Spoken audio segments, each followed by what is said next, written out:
An ordinary government building, 9 floors of glass and steel reinforced concrete, built to code, built to last. Then one morning, a crude bomb causes destruction on an unimaginable scale. In 7 seconds, the building disintegrates. 168 people will die as a result of the explosion. Now, with cutting-edge computer technology, we reveal exactly what went wrong. Disasters don't just happen. They're a chain of critical events. Unravel the fateful moments in those final seconds from disaster.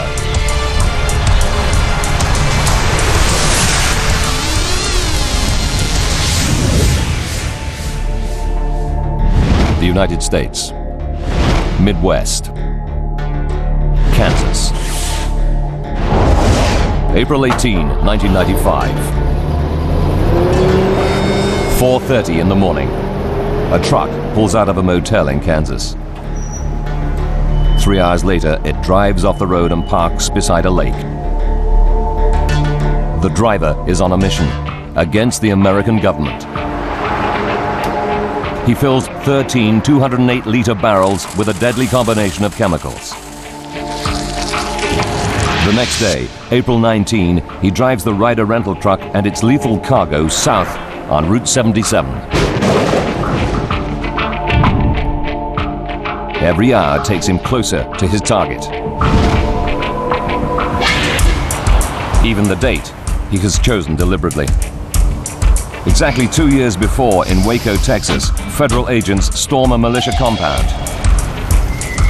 At least 75 people die. During the siege, the man visits Waco to show his support for the armed resistors inside. He blames the US government for their deaths and vows revenge. His name is Timothy McVeigh.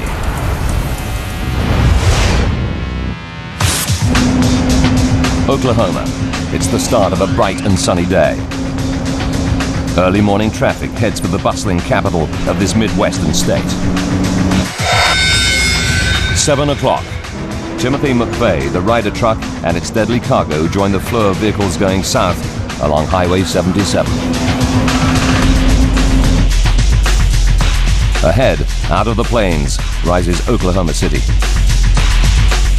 A regional center in the American heartland where numerous government agencies are located in one particular building. The 9-story Alfred P. Murrah Federal Building houses 16 federal agencies, including Housing and Urban Development, a military recruiting office, and the Secret Service. Built 18 years earlier, the Murrah was a modern, purpose-built office block with a glass atrium and a wide pedestrian plaza at its front off Robinson Avenue. And at its rear, the glass-fronted facade towers above 5th Street. The first floor of the Murrah is a daycare center.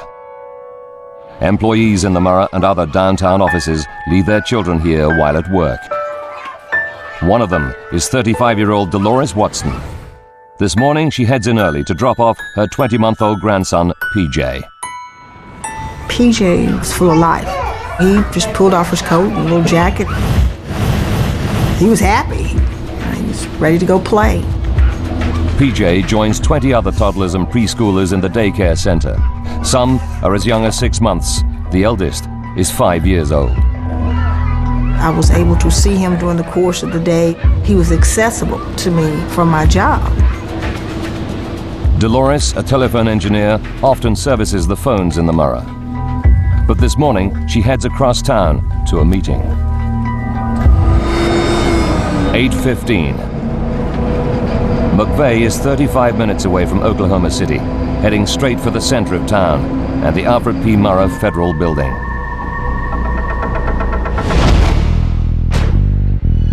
On the second floor, 59-year-old Florence Rogers is in charge of the Federal Employees Credit Union. She's looking forward to seeing colleagues as it's her first day back from vacation. I was anxious to get to work because I had scheduled a meeting with some of my upper management people I was very excited to show my cruise pictures, anxious to get my day started and to take care of business. 8:53. Timothy McVeigh is in rush hour traffic that fills the downtown streets. 4 months earlier, he checked out the Murrah and selected it as his target. His plan is to park the truck filled with explosives right beside it. 8:55. The Social Security office is on the ground floor of the Murrah. Inside, 20-year-old Dana Bradley, her children, mother and sister join the waiting line. They're standing near the rear entrance of the building, just off 5th Street. My mom stood in line for us, while me and my sister stood by the door and filled out the papers for the Social Security card for my son. Driving along 5th Street, McVeigh's truck is filmed by a security camera. He pulls over. Inside the cab, he's drilled a hole and fed a crude fuse wire through to the bomb barrels in the back. He lights the fuse. He now has only 5 minutes to park the truck and make his getaway before the bomb explodes. 9 o'clock. The Ryder truck is forced to stop at a red light, 91 meters shy of the target. There are just 2 minutes left to burn on the fuse. McVeigh crosses Harvey Avenue and drives to the rear of the Murrah building. Dana Bradley, still waiting in line, spots the truck from the ground floor window. I turned around and I see a van, a moving truck, in front of the Social Security office. 9:01. On the second floor, Florence's meeting is underway. There were 8, and I was the 9th person in that little group. On the first floor, PJ and the other 20 children enjoy breakfast. And on the ground floor, Dana is still watching the truck. The driver gets out, goes to the back, and walks past our window.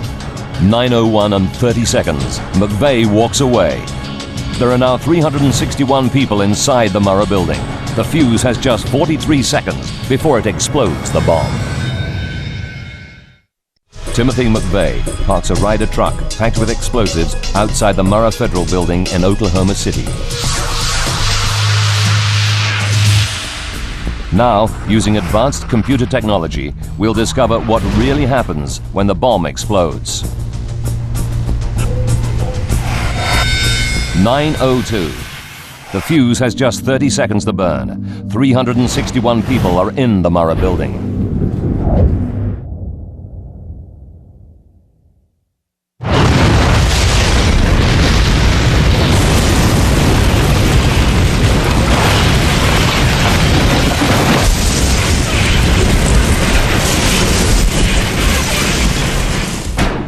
Dana Bradley is on the ground floor in direct line of the blast.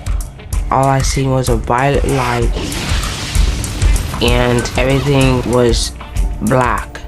On the second floor, Florence Rogers is in a meeting with 8 of her staff. There was a rush of air like a tornado. Everything literally was blowing up before my eyes. I knew that was just it, and I prayed. I said, God, please save me. I have 2 kids to take care of. Dolores Watson's grandson is in the daycare center on the first floor, directly above the exploding truck. The entire front of the Federal Building was nothing but glass. The children that were in the windows were just over the blast.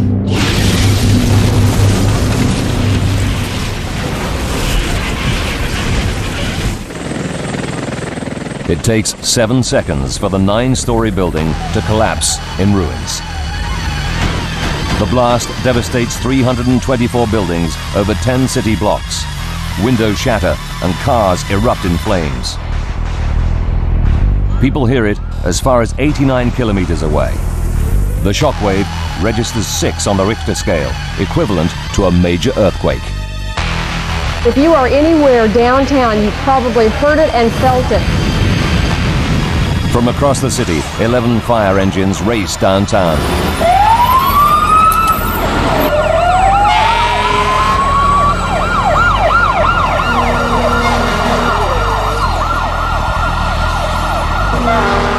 Firefighter Chris Fields is one of the first on the scene.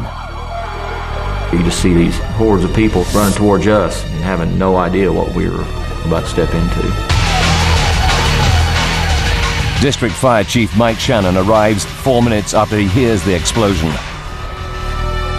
Looked like that we were in a war zone and we'd been strafed. It was just overwhelming. He takes charge of the rescue squads about to enter the dangerously unstable ruins. Produces the type of carnage that isn't seen in earthquakes or tornadoes or anywhere else. Wow. Holy cow. About a third of the building has been blown away. More than 5,000 square meters of offices are reduced to 650 square meters of rubble. The frantic search for survivors begins.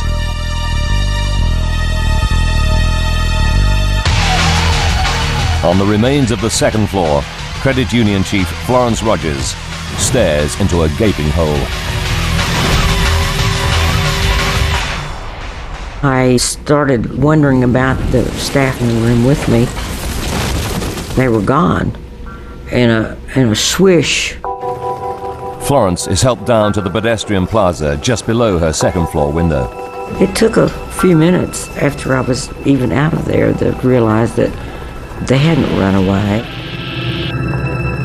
They hadn't left my office. They had literally been taken away by all the floors on top of them. But why does Florence survive when all 8 of her colleagues vanish under the rubble? The answer will provide a crucial lead to investigators trying to unravel the disaster. Florence goes into shock. News cameras catch her wandering nearby, wrapped in a blanket.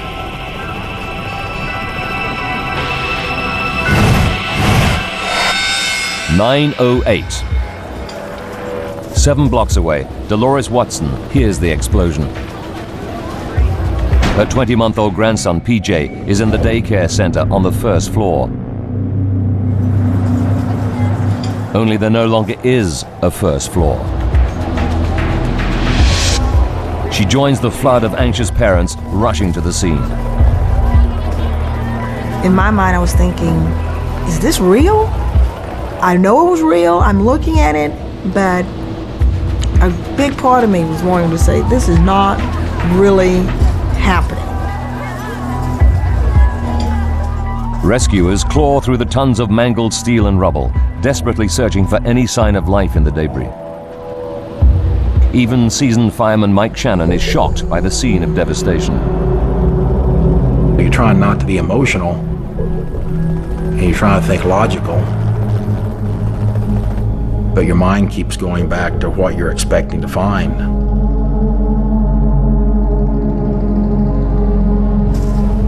Rescuers begin to find people alive. One is a baby boy. He's rushed to hospital in critical condition. It's PJ. And I saw his little face, and he was wrapped all in these gauze, and he was sedated, and he was laying there, but I mean, there was his arms, there was his legs, and there was my baby, you know. They told me that his chance of survival were very slim, and that the next 24 hours would be crucial.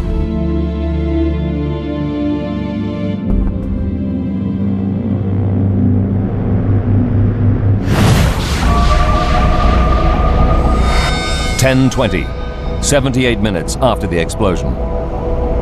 While PJ remains in intensive care and the rescuers are struggling to pull out people alive, 97 kilometers to the north of Oklahoma City, State Highway Patrolman Charlie Hanger pulls over a suspicious, battered old car. Drove up alongside the yellow Mercury Marquis. I had realized that there was not a tag displayed on the rear bumper and stopped it. I saw a tall, young white male. We met more or less between the two cars. I asked him for a driver's license. However, while he was retrieving that license, I saw what appeared to be a weapon under the jacket. Hands over your head. He says, "My weapon is loaded." At that point, I thought he was trying to intimidate me, and I nudged him a little bit with the barrel of my weapon. I said, "So is mine." I removed the weapon, threw it on the shoulder of the roadway.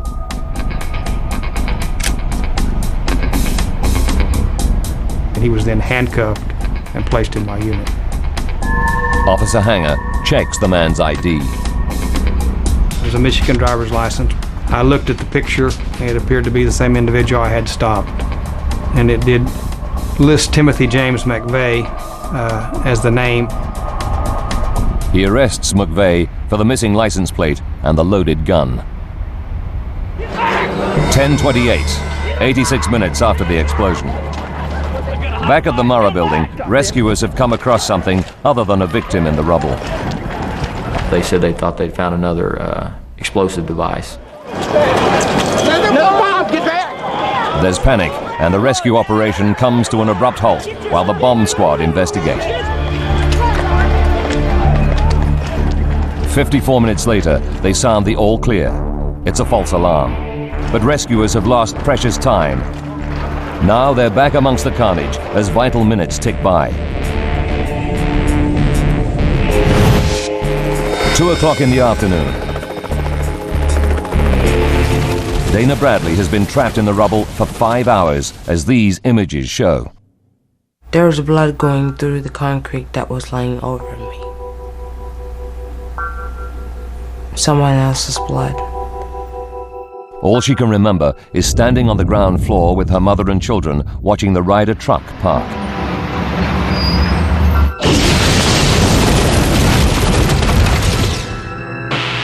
Dana has been found hours earlier but can't be moved. Her leg is trapped under a massive concrete floor. If they're to save her, the rescuers have only one option.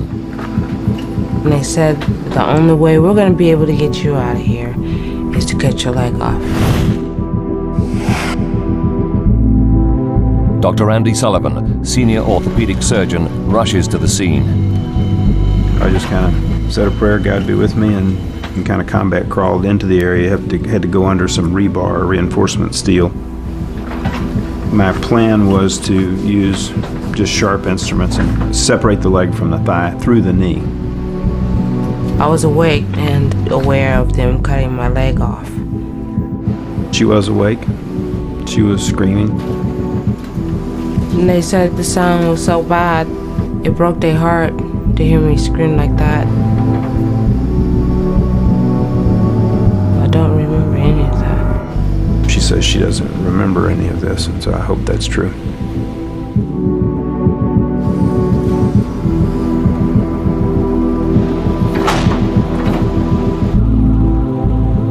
It takes 11 hours to recover all the survivors.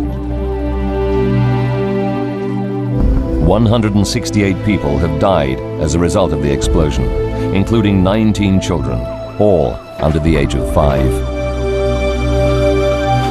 A photo of a baby being carried from the rubble comes to symbolize the tragedy.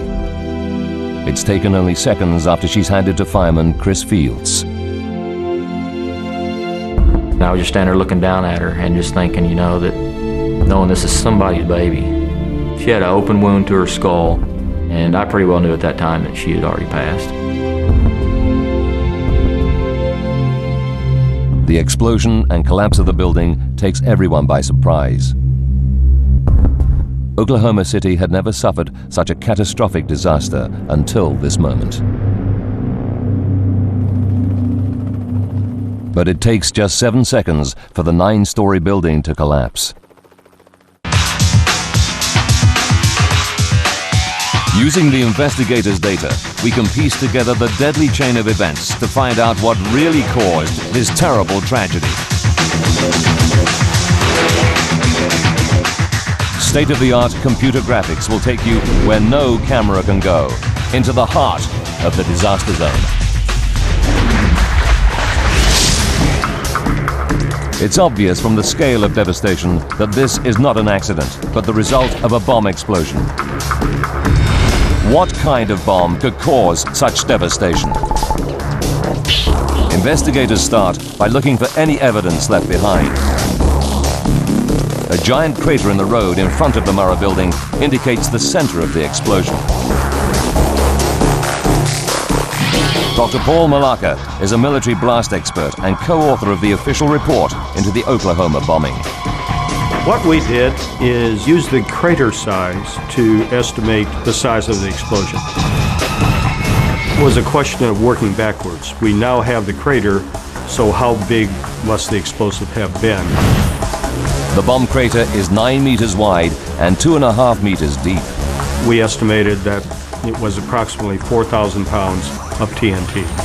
That's equal to 4 major battlefield bombs used by the U.S. military.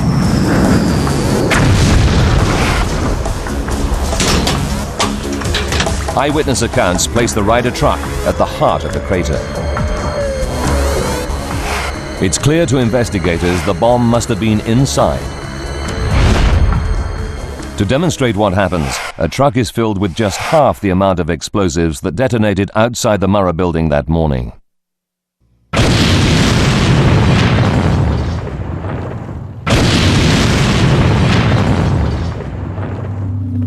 The bomb that explodes in Oklahoma City destroys virtually everything close to the blast, including the vehicle that carried it. But within an hour of the explosion, investigators find their first vital piece of evidence. Over 91 meters away, they discover a truck axle that doesn't seem to belong to any other vehicle. Could this be all that is left of the vehicle that carried the bomb? On the twisted metal, they discover the clearly marked vehicle identification number. FBI agents trace the number to a 1993 Ford truck owned by Ryder Rental. The Ryder branch in Junction City, Kansas, rented it 2 days earlier to a man named Robert Kling. Within 8 hours of the bombing, an FBI artist draws an identikit picture of Kling based on descriptions given by staff at the rental company. The FBI launches one of the biggest manhunts in American history. By evening the next day, they make the crucial breakthrough. A motel owner recognizes the identikit picture as a man who recently stayed there, driving a Ryder truck. He checks in using ID in the name of Timothy James McVeigh. But where is he now?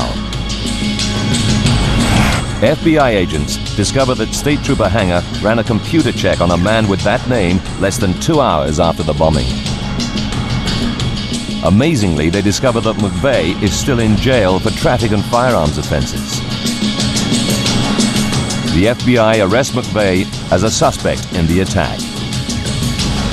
It was something that you never envisioned being involved in, and it all came out of a routine traffic stop. 4 months later, McVeigh is charged with mass murder in Oklahoma. It would probably be the last thing that I would think of that an American would actually commit a terrorist act against American people. The FBI discover that the bomb is homemade from materials easily bought over the counter. McVeigh eventually admits that he made it by filling barrels with ammonium nitrate and liquid nitromethane, better known as fertilizer pellets and rocket fuel used in drag car racing. The deadly mixture of more than 3,000 kilograms cost less than $5,000. But the question remains, how could such a simple homemade bomb cause such destruction to a steel-reinforced concrete building?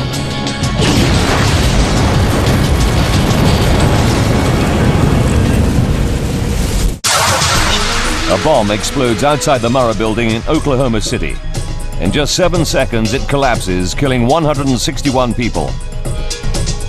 It's not just a great human tragedy, but a devastating blow to national security. The FBI tracked down and arrest Timothy McVeigh, the man responsible. Now the investigation shifts focus. How can a crude homemade bomb cause such devastation?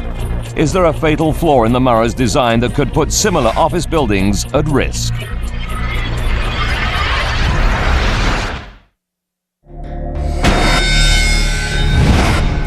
The architecturally acclaimed Murrah building is in fact extremely well designed. Oklahoma is in the middle of the Midwestern tornado belt.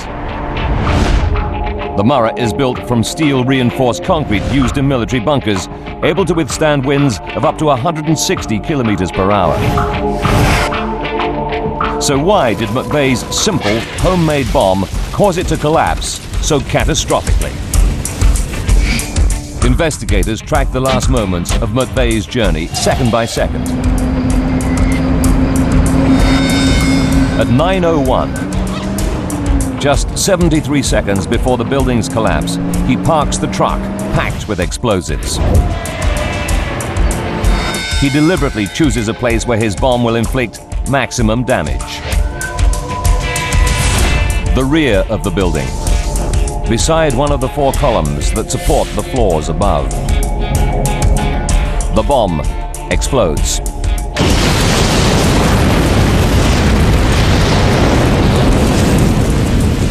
In just 7 seconds, the Murrah is reduced to rubble.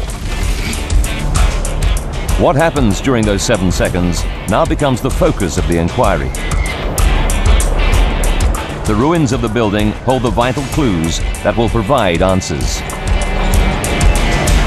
Dr. John Osteras is a renowned structural engineer who analyzes how buildings collapse. Part of my expertise is being able to read buildings.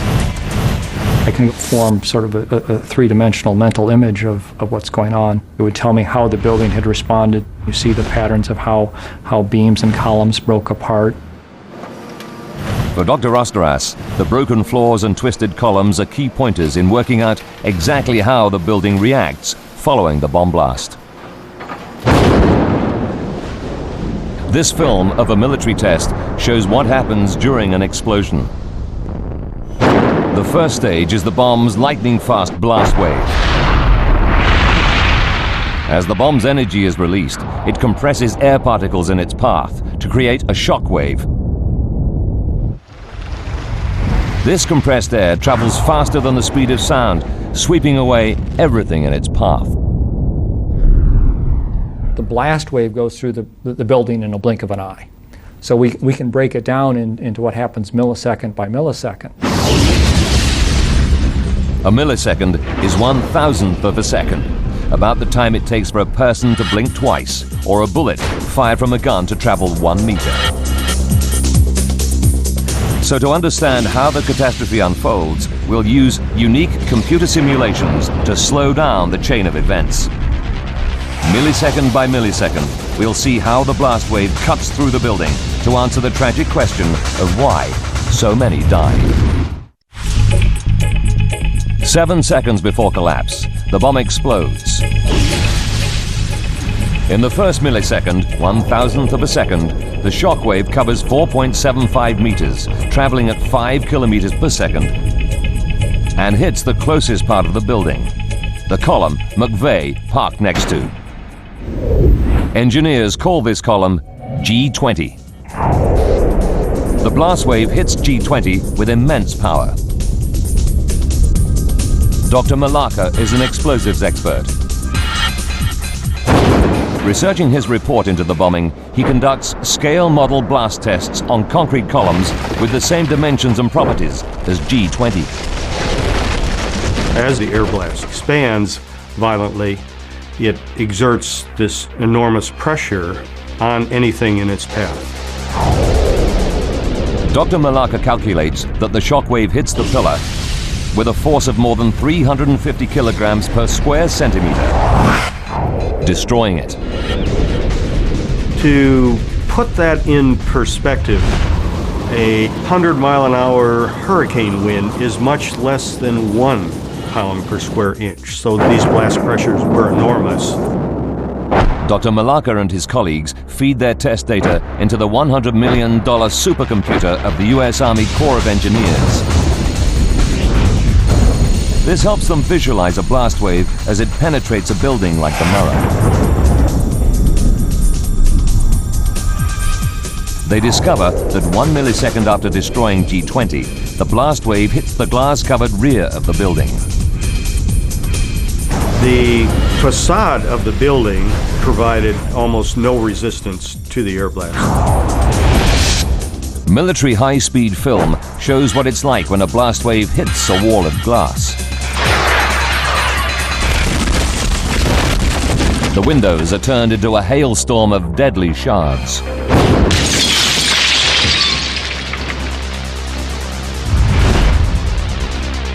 After shattering its windows, the blast wave penetrates the Murrah's entrance lobby, the open atrium where Dana Bradley is standing.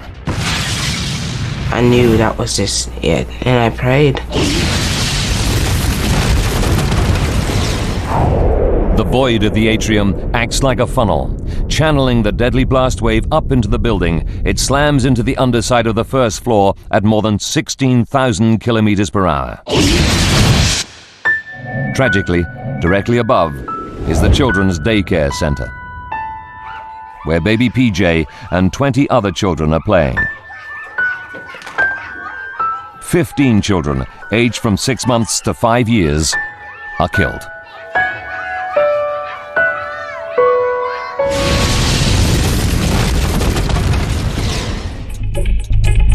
After 8 milliseconds, the blast wave reaches the second floor, where Florence Rogers is holding a meeting.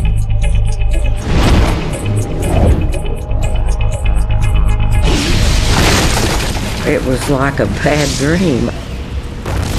Everything literally was blowing up before my eyes. The blast wave continues to surge up through the building. It reaches the 8th floor in just 31 milliseconds, the time it takes for a vehicle airbag to inflate after a crash. But as it travels upwards, it is rapidly losing its destructive energy. The yellow highlight shows how the damage decreases as the blast wave rises through the building and shows that floors 4 and above remain intact.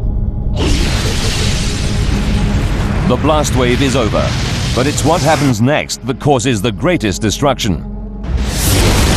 In less than 7 seconds, all 9 stories collapse. Those who survived the initial blast are now crushed under tons of falling concrete.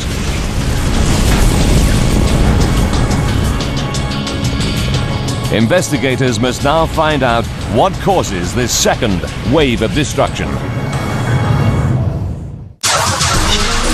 A massive homemade bomb has torn through the Murrah Federal Building in Oklahoma City. 161 people lose their lives, even though many survived the initial blast. The blast was powerful enough to damage only the lower floors of the 9-story building.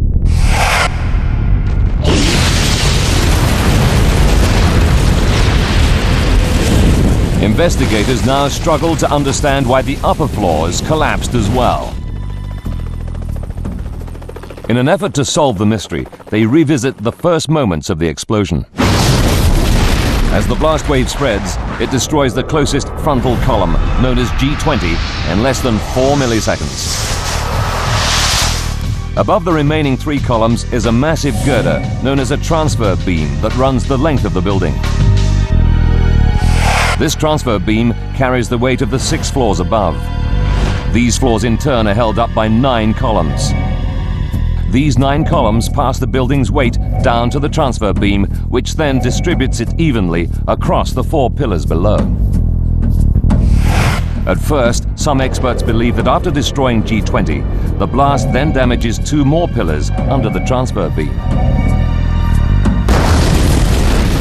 With the pillars blown away, the beam loses its support and falls, taking all the upper floors with it.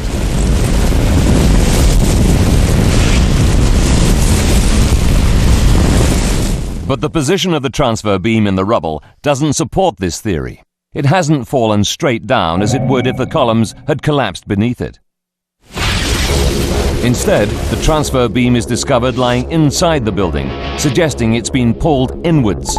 It was in the debris pile behind the columns. So it was supported on this column, and it was found in the debris pile behind the column. For Dr. Osteras and his colleagues, the location of the collapsed transfer beam provides the vital clue. They can now piece together what happens in those crucial 7 seconds after the explosion.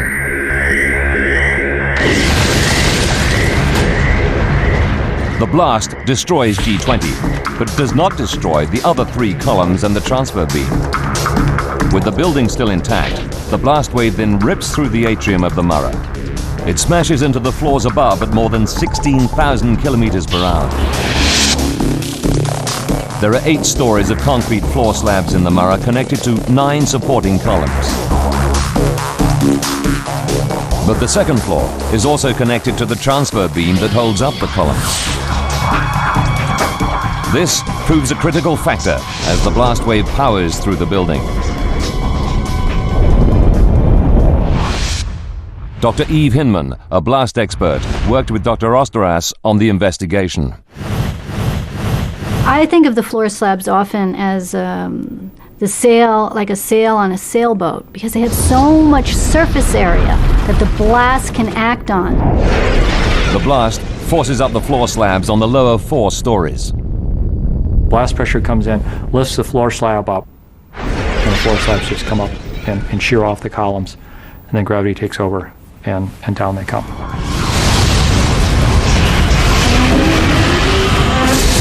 And so within milliseconds, we got collapse of floor slabs on the 2nd through 5th floor. About 100 milliseconds after the explosion, the time it takes for the human brain to recognize an image, the 3rd and 4th floors collapse onto the 2nd, which is still attached to the transfer beam. This added weight means the 2nd floor also gives way, but crucially, its connection to the transfer beam remains intact.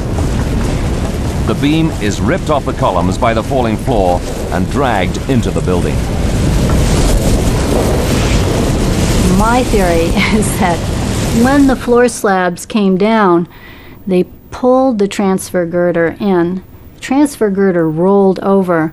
As that 3rd floor slab collapsed and fell into the debris, it is pulling on the top edge of the transfer beam.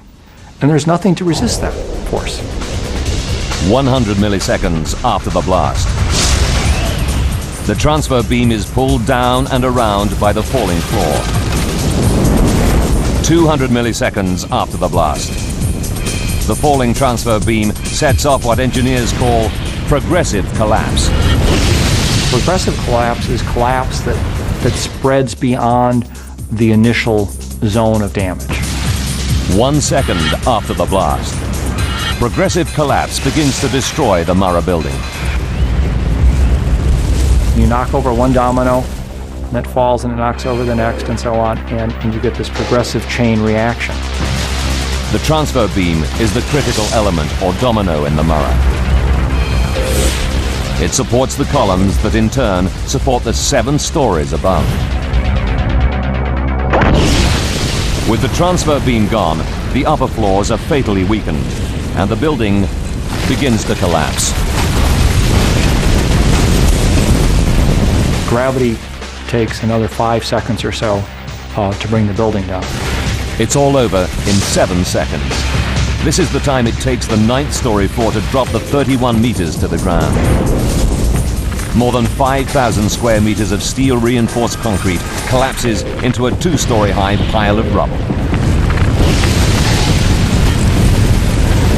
It really isn't the air blast that's hurting people.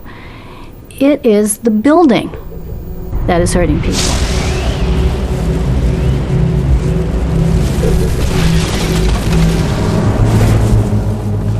Among those killed by the collapsing building are Florence Rogers' 8 employees who are with her on the 2nd floor.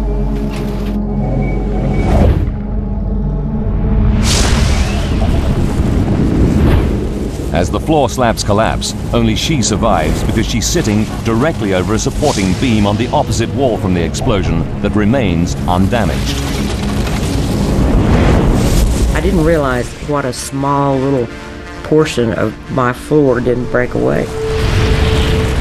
Someone said there was only about 18 inches left that didn't break away. Engineers now know why McVeigh's crude bomb causes such devastation. But was it inevitable?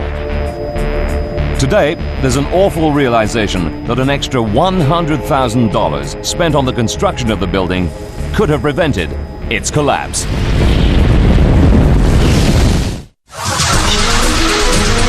April 19, 1995 is a date Oklahoma City will never forget. The day 168 people are killed when a massive truck bomb explodes outside the Murrah Federal Building. But could the building's devastating collapse have been prevented? A new seismic study has assessed how the Murrah Building would have responded if it had been built to Californian earthquake-resistant standards, something not required in Oklahoma. Its conclusions are startling. It reveals that only one exterior column and the lower floors would have been damaged. As their computer simulation shows, the building would have remained intact. To meet the earthquake-resistant code, the whole building would have been strengthened with much more reinforced steel. This added steel would have tied the building together and stopped the fatal failure of the transfer beam. The catastrophic progressive collapse would never have happened. It would have cost less than 1% of the building's original construction budget, around $100,000. The study suggests 4 out of 5 of those killed may then have survived. But in 1977, when the Murrah was built, no one ever imagined that it would be the target of a terrorist attack. Those who lived through that terrible day in 1995 still bear the scars. PJ is one of only 6 children from the daycare center who survived.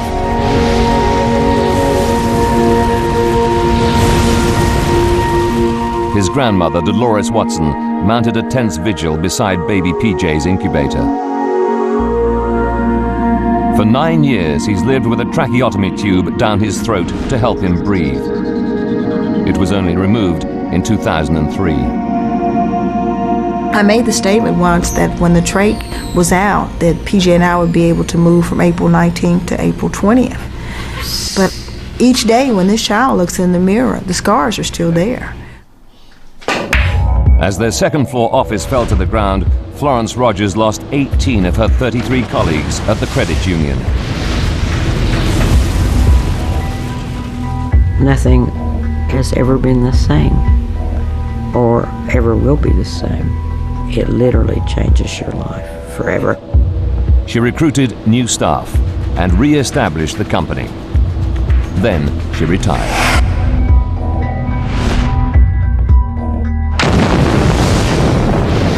The falling floors killed Dana Bradley's mother, her son, and 3-year-old daughter. Dana survived the emergency amputation of her leg.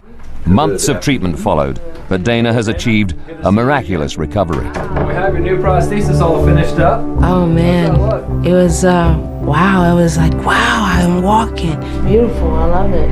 I was strutting down the hallway. I loved it. The more I wanted to walk and the more I cared about living. Our special report. The remains of the Murrah were destroyed 5 weeks after the attack.